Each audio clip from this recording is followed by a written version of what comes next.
भाग तिसरा. धम्म म्हणजे काय? जीवन सुचिता राखणे म्हणजे धम्म. जीवन सुचितेचे 3 प्रकार आहेत. देह सुचिता म्हणजे काय? माणसाने हिंसा, चोरी आणि मिथ्याचार यांच्यापासून विरत होणे याला देह सुचिता असे म्हणतात. वाक सुचिता म्हणजे काय? वाक सुचिता म्हणजे असत्य भाषणापासून विरत होणे. आणि मन सुचिता म्हणजे काय? मन सुचिता भिक्षूला काम वासना झाल्यास कळते की आपल्यामध्ये वैश्विक कामवासना उत्पन्न झाली आहे आणि जर तशी उत्पन्न झाली नसेल तर तेही त्याला कळते. त्याप्रमाणेच आता उत्पन्न न झालेली कामवासना कशी उत्पन्न होते आणि तशी उत्पन्न झाल्यावर तिचा त्याग कसा करता येतो आणि अशी कोणत्या प्रकारे पुढे कधीही उत्पन्न होणार नाही हे सर्व त्याला कळते. त्याच्या ठिकाणी द्वेष म्हणजे व्यापार उत्पन्न झाल्यास त्याला कळते. त्याप्रमाणेच दोषाचा उद्भव, त्याचा त्याग आणि भविष्यात द्वेष कसा उत्पन्न होणार नाही हे सर्व त्याला कळते. त्याच्या ठिकाणी आळस म्हणजे तंद्रा, स्थात्यान म्हणजे मृद्ध, उद्धटपणा, शंका, गोंधळ उत्पन्न झाल्यास त्याची त्याला जाणीव होते. त्याप्रमाणेच या सर्व मानसिक दुःखी स्थितींचा उद्रम कसा होतो, त्याचा त्याग कसा करता येतो आणि तद्विरहित चित्तस्थिती कशी साधायची असते याचे ज्ञान असणे म्हणजे मानसिक सुचिता. जो कायावाचेने शुद्ध पवित्र आहे, जो निष्पाप, स्वच्छ आणि पावित्र्ययुक्त आहे, त्याला लोक निष्कलंक म्हणतात. सुचितेचे 3 प्रकार आहेत. कायेची, वाचेची आणि मनाची सुचिता. कायेची सुचिता म्हणजे काय? काया सुचितेत मनुष्य हिंसा, चोरी, काम, मिथ्याचार यापासून परावृत्त होतो, त्याला काया सुचिता म्हणतात. वाक सुचिता म्हणजे काय? वाक सुचितेत मनुष्य असत्य आणि व्यर्थ बडबड याच्यापासून दूर राहतो, त्याला वाक सुचिता म्हणतात. मनसुचिता म्हणजे काय?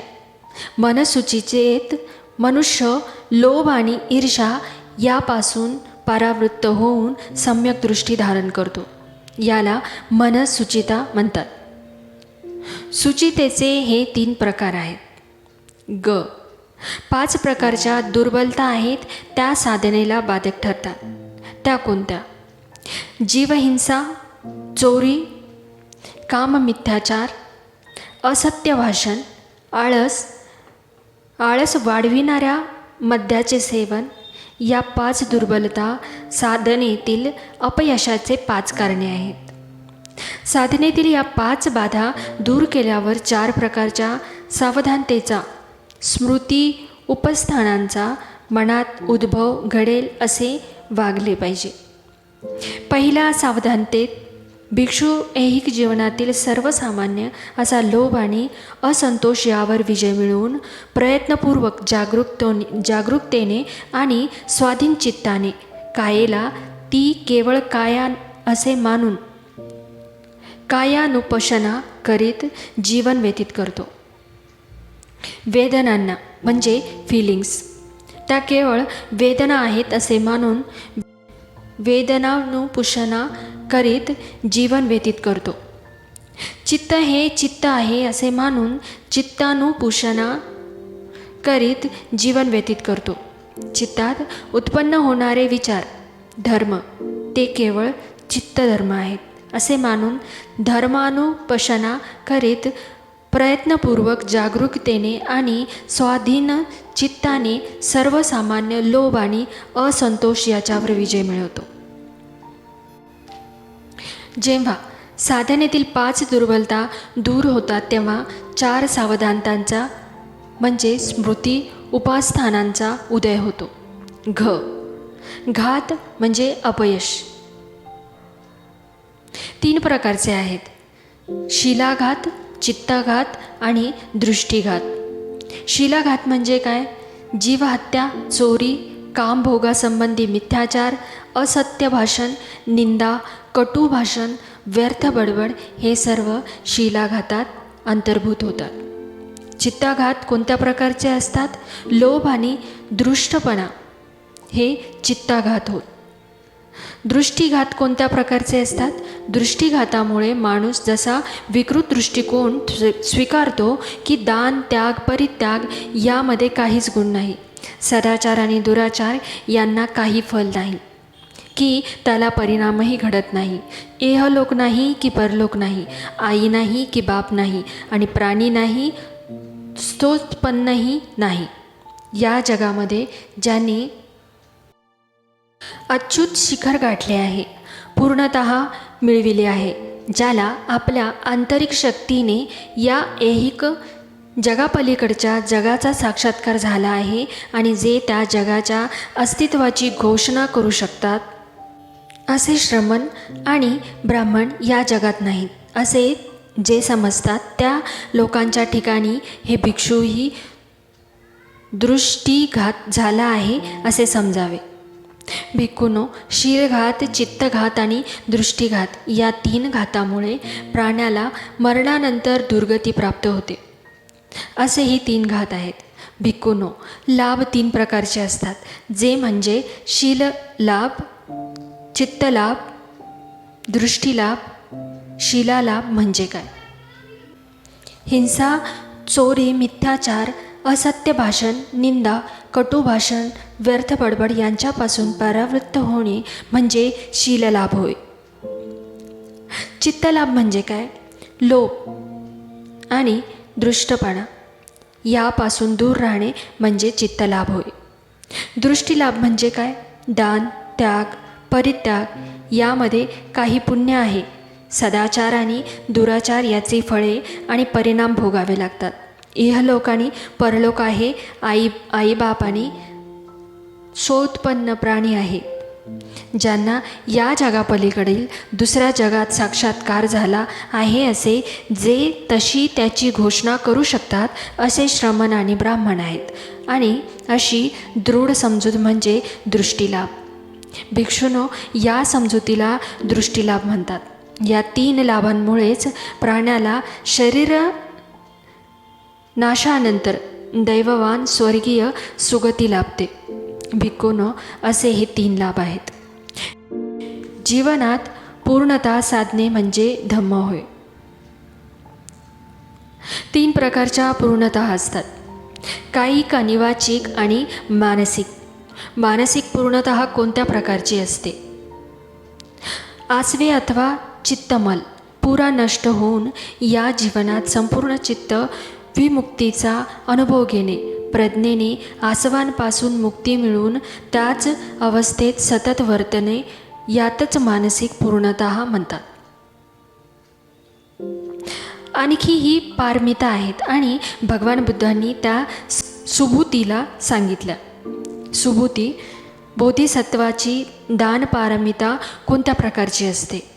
तथागत बोधिसत्व चित्ताच्या अवस्थाची जाणीव ठेवून अंतर आणि बाह्य वस्तूचे दान करतो आणि त्या सर्व प्राणीमात्रांना दिल्यावर बोधीला त्या अर्पण करतो. दुसऱ्यांनाही तो तसे करण्याची प्रेरणा देतो. कुठल्याही वस्तूबद्दल त्याच्या मनात आसक्ती नसते. या अवस्थेला दान पारमिता असे म्हणतात. सुबुती बोधिसत्वाची शील पारमिता कशी असते? तथागत या पारमितेत तो स्वतः सदाचाराची 10 पथ्ये पाळीत असतो आणि इतरांना तसे करण्याची प्रेरणा देत असतो. सुबुती बोधिसत्वाची क्षांती पारमिता कशी असते?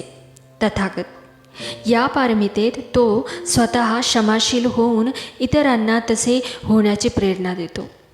सुबुती बोधिसत्वाची वीर्य पारमिता कशी असते? तथागत या पारमितेत तो 5ही पारमितांच्या परिपूर्तीत अखंड मग्न राहतो आणि इतरांनाही तसे करण्याची प्रेरणा देतो.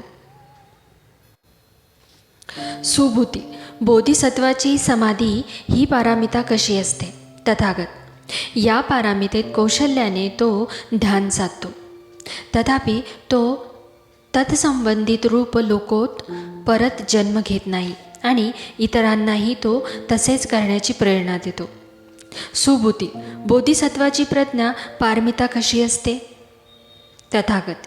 या पारमितेत तो कोणत्याही एका धर्मात भौतिक अथवा अभौतिक अधिभौतिक मग्न न राहता सर्व धर्माच्या अभिजात स्वरूपाचे चिंतन करीत असतो आणि तसे करण्यास इतरांना प्रेरणा देत असतो. अशा पारमिता अंगी बाणविणे यालाच धम्म म्हणतात. निब्बाण प्राप्त करणे हा धम्म आहे. निब्बाण प्राप्त करणे हा धम्म आहे. निब्बाणासारखे परमसुख दुसऱ्या कशानेही लाभत नाही, असे भगवान बुद्धांचे वचन आहे. भगवान बुद्धांनी शिकवलेल्या सर्व सिद्धांताचा निब्बाण हा केंद्रवर्ती सिद्धांत आहे. निब्बाण म्हणजे काय? बुद्ध प्रणीत निब्बाण हे बुद्धपूर्व लोकांनी सांगितलेल्या निब्बाणपेक्षा अर्थाने आणि आशयाने वेगळेच आहे. बुद्धपूर्व लोक निब्बाण म्हणजे आत्म्याचा मोक्ष असे मानित असत. 4 प्रकारचा मोक्ष पूर्वी मानला जात असे. पहिला लौकिक म्हणजे खा प्या मजा करा जा या आणि जड स्वरूपाचा. दुसरा योगिक, तिसरा ब्राह्मणी आणि चौथा औपनिषदिक ब्राह्मणी. आणि औपनिषदिक निब्बाण कल्पकतेत एक साम्य होते. या दोन्ही कल्पनात आत्म्याला स्वतंत्र अस्तित्व आहे असे मानले जाईल. भगवान बुद्धांनी या सिद्धांताचा निषेध केला आहे. म्हणून निब्बाण विषयक ब्राह्मणी आणि औपनिषदिक शिकवणीचे खंडन करणे भगवान बुद्धांना कठीण गेले नाही. निब्बाणाची लौकिक कल्पना ही अत्यंत जड स्वरूपाची असल्यामुळे भगवान बुद्धास ती कधीच प्रिय नव्हती. कारण या लौकिक कल्पकतेत माणसाच्या प्राणी म्हणून ज्या इंद्रिय भुका असतात त्यांचे क्षमन करणे या पलीकडे दुसरा आशय नाही. त्यात आध्यात्मिक असे काहीच नव्हते. असली निब्बाणाची कल्पना मान्य करणे म्हणजे बुद्धांच्या मते मानवाची अत्यंत हानी करण्यासारखे आहे. कारण इंद्रिय भुकांचे क्षमन करणे म्हणजे अधिक भुका निर्माण करण्यासारखे आहे. अशा प्रकारचा जीवनमार्ग कोणत्याही प्रकारचे सौख्य मिळवून देऊ शकत नाही. उलट त्याने येणाऱ्या सुखाने अधिक दुःख निश्चितपणे वाट्यास येते. योगातील निब्बाण कल्पना म्हणजे एक केवळ तात्पुरती अशी अवस्था होती. त्याने मिळणारे सुख हे नकारात्मक स्वरूपाचे होते आणि ते मिळविण्यासाठी सर्व संस्कार परायणमुख व्हावे लागते. त्याच्या योगाने वेदना टाळता येतात, परंतु सुख मिळत नाही. आणि सुख मिळालेच तर ते योग चालू आहे तोपर्यंतच. ते स्थायी स्वरूपाचे नव्हते, अस्थायी स्वरूपाचे होते. भगवान बुद्धांची निब्बाणविषयक कल्पना त्यांच्या पूर्वीच्या मतप्रणालीपेक्षा वेगळी होती. त्यांच्या निब्बाण कल्पनेत 3 विचारांचा अंतर्भाव होता. आत्म्याच्या मोक्षाऐवजी प्राण्याचे सुख हा एक विचार. जिवंतपणी या सर्व संसारात असताना मिळणारे सुख हा दुसरा विचार. आत्म्याचा मोक्ष आणि मृत्यूनंतर आत्म्याला मोक्ष मिळणे हे 2 विचार बुद्धाच्या निब्बाण कल्पनेला अगदी अपरिचित आहेत. भगवान बुद्धाच्या निब्बाण कल्पनेतील मूल आधार असा 3रा विचार म्हणजे सदैव प्रज्वलित असणाऱ्या विकाराच्या ज्वालांवर निग्रह साधणे. गयेत राहत असताना बुद्धांनी भिक्खूंना जे प्रवचन दिले त्याचा मुख्य विषय राग आणि द्वेष हे प्रज्वलित अग्नीसारखे होत हा आहे. ते म्हणाले, भिक्खू, अखिल संसार हा म्हणजे एक पेटता अग्नीच आहे आणि संसारातील कोणकोणत्या वस्तू जळत आहेत. भिक्खूंनो, चक्षुरिंद्रिय हे पेटलेले आहे, रूप पेटलेले आहे, चक्षु संस्कार पेटलेले आहेत, डोळ्यांनी होणारी जाणीव चक्षु संस्कार ही पेटलेले आहेत. चक्षु संस्कारापासून उद्भवणाऱ्या सुखकारक, दुःखकारक, अदुःखकारक गोष्टी याही जळत आहेत आणि त्या कशामुळे पेटलेल्या आहेत? त्या रागाग्नीमुळे, द्वेषाग्नीमुळे, मोहाग्नी, जन्म, जरा, मृत्यू, दुःख, दोमरण्यस्य, त्याप्रमाणेच उपायास आणि निराशा यामुळे जळत आहे.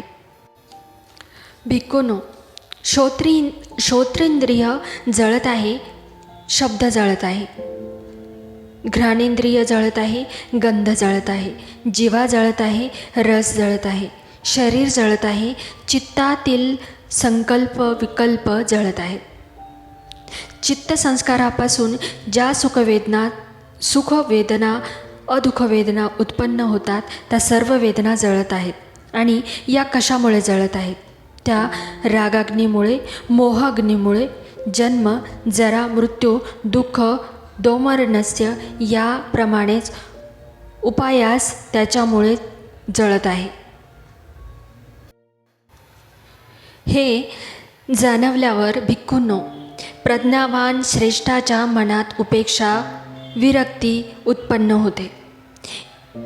या उपेक्षेमुळे त्यांच्या ठिकाणचे रागाग्नी आदी विकार मावळतात आणि विकाराच्या अभावामुळे तो मुक्त होतो आणि मुक्त झाल्यावर त्याला आपल्या मुक्तीची जाणीव होते. निब्बाणामुळे सुख कसे मिळते?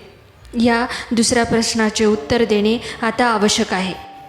एक सर्वसामान्य समजूत आहे की माणसाला पुरेसे मिळाले नाही की तो दुःखी होतो, परंतु ही समजूत काही त्रिकाळ सत्य नाही.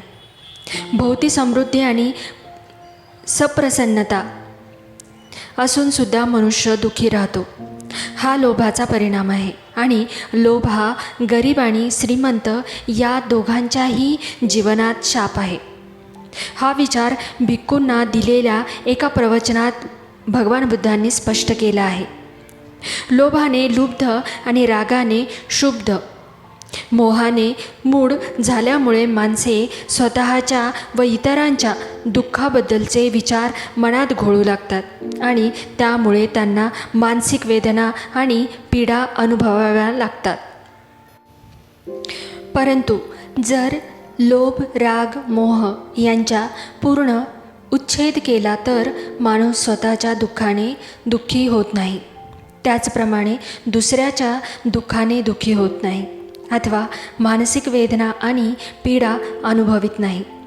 आणि असे झाले की बंधूंनो, ते हवेसे वाटणारे आणि आकर्षक आणि जे बुद्धिवान श्रावकांनाच साध्य असते असे ते निब्बाण भविष्य जीवनात नव्हे तर ते यहजन्मी हस्तगत होऊ शकते.